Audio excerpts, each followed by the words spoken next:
Layaknya kisah Nabi Musa dan Nabi Khidir, di atas langit pasti ada langit. Itulah posisi ilmu dan jangan merasa kita paling berilmu, karena pasti ada yang lebih berilmu dari kita. Dikisahkan 3 murid Syekh Abdul Qadir Jailani ingin salat Jumat di Makkah pada minggu itu. Namun, mereka kebingungan karena jarak tempuhnya mencapai 3 bulan perjalanan. Berkata murid Syekh Abdul Qadir Jailani, saat mereka bertemu dengan sahabatnya.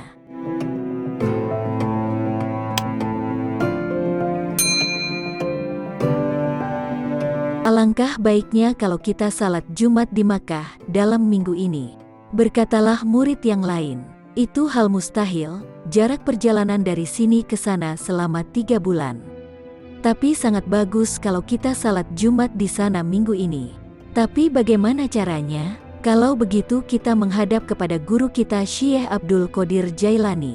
Kita minta sama beliau. Baiklah kalau begitu, ungkap temannya.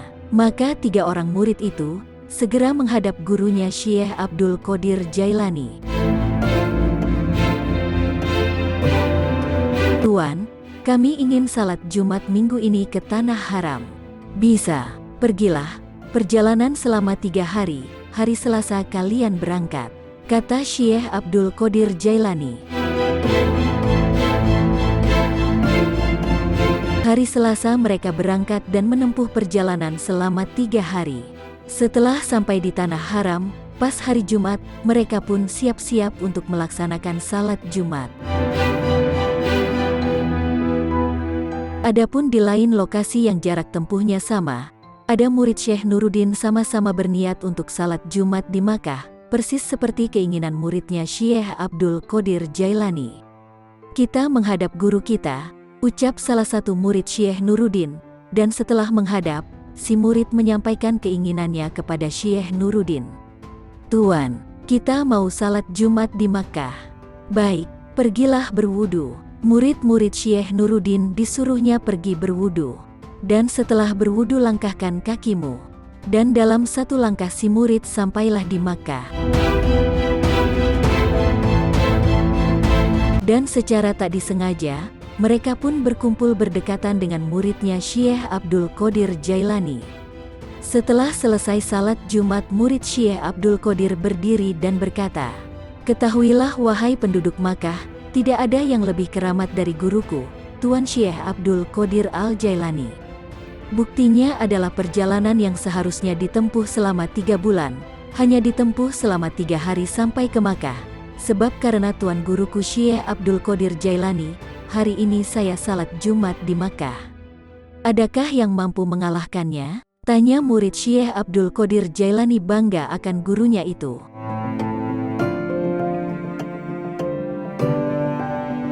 Tak pelak, murid Syekh Nuruddin yang berada di sana mengangkatkan tangannya dan berkata, "Permisi, maaf Tuan, tangan saya masih basah dengan air wudu.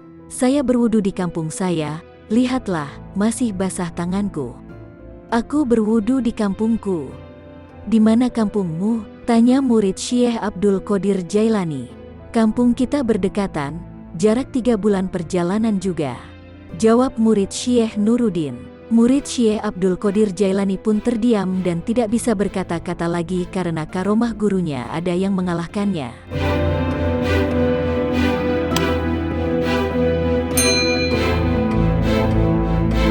Akhirnya, mereka semua kembali ke kampung halamannya masing-masing. Sedangkan murid Syekh Abdul Qadir Jailani langsung menemui gurunya dan melaporkan kejadian yang mereka alami di Makkah. "Tuan Syekh, ada yang mengalahkan Tuan," kata murid Syekh Abdul Qadir Jailani sambil menceritakan kejadian di Makkah.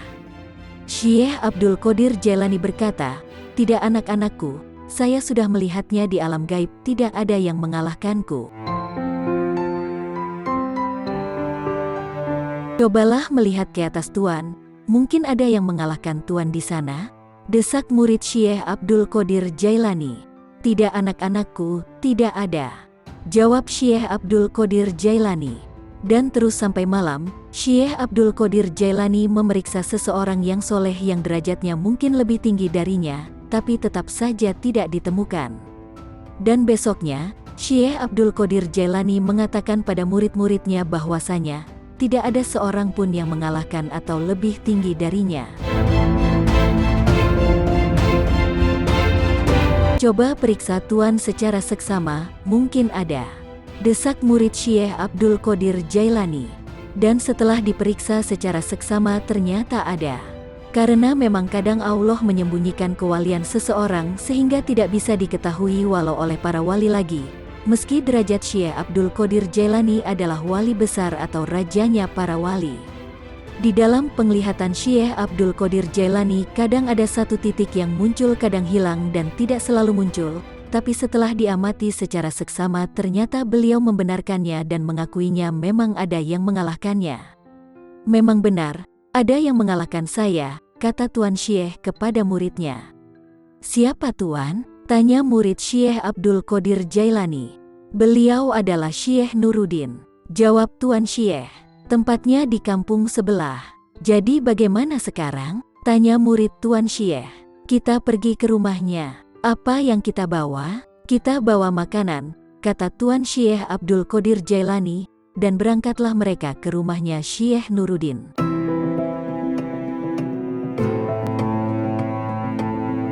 Sedangkan di kediaman Tuan Syekh Nuruddin sudah mengetahui akan kedatangan Tuan Syekh Abdul Qadir Jailani.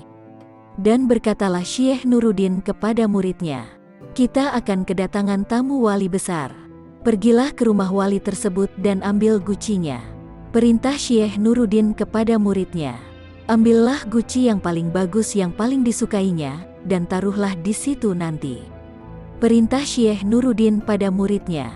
Syekh Nuruddin memerintahkan pada muridnya, bukan dia langsung yang mengambilnya. Tak berselang lama, tibalah Tuan Syekh Abdul Qadir Jailani bersama muridnya. Seorang murid Tuan Syekh Abdul Qadir Jailani membisikkan sesuatu pada gurunya itu. Tuan, guci itu sangat mirip dengan guci Tuan. Guci itu kemarin masih ada saat kita meninggalkan rumah. Bisiknya, karena memang Tuan Syekh Abdul Qadir Jailani bersama muridnya memakan perjalanan 1 hari menuju rumah Tuan Syekh Nuruddin. Itu milik kita, sama persis.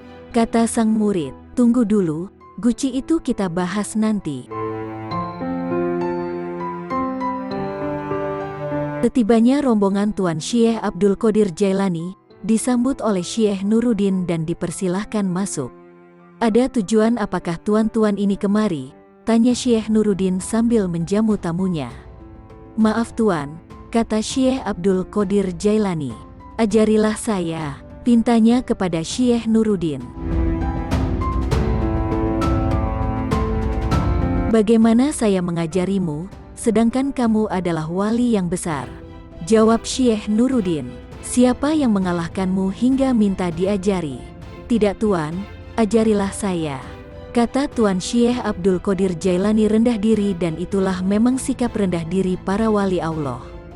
Apakah kamu sanggup? Tanya Syekh Nuruddin. Iya Tuan, saya sanggup.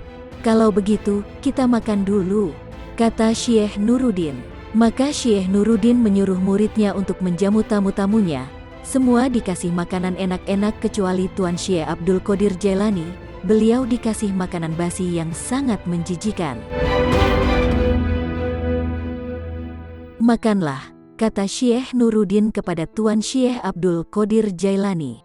Ini makanan basi Tuan, adakah makanan yang bagus? Tanya Tuan Syekh Abdul Qadir Jailani. Makanlah. Perintah Syekh Nuruddin tidak menghiraukan Tuan Syekh Abdul Qadir Jailani.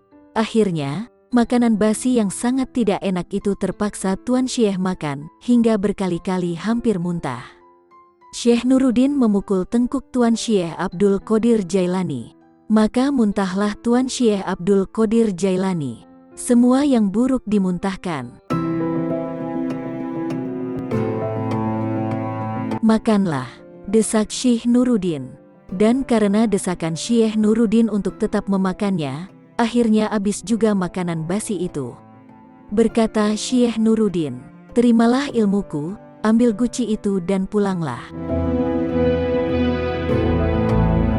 Maka rombongan Syekh Abdul Qadir Jailani pun pulang sambil membawa guci. Guci ini ternyata milik kita, dan tidak ada di tempatnya, kata murid Syekh Abdul Qadir Jailani. Sesampainya di rumah, pada malam harinya Syekh Abdul Qadir Jailani kembali memeriksa. Sekarang saya berada di makom Syekh Nuruddin, ucap Syekh Abdul Qadir Jailani. Dan Syekh Nuruddin pun hilang lenyap entah kemana.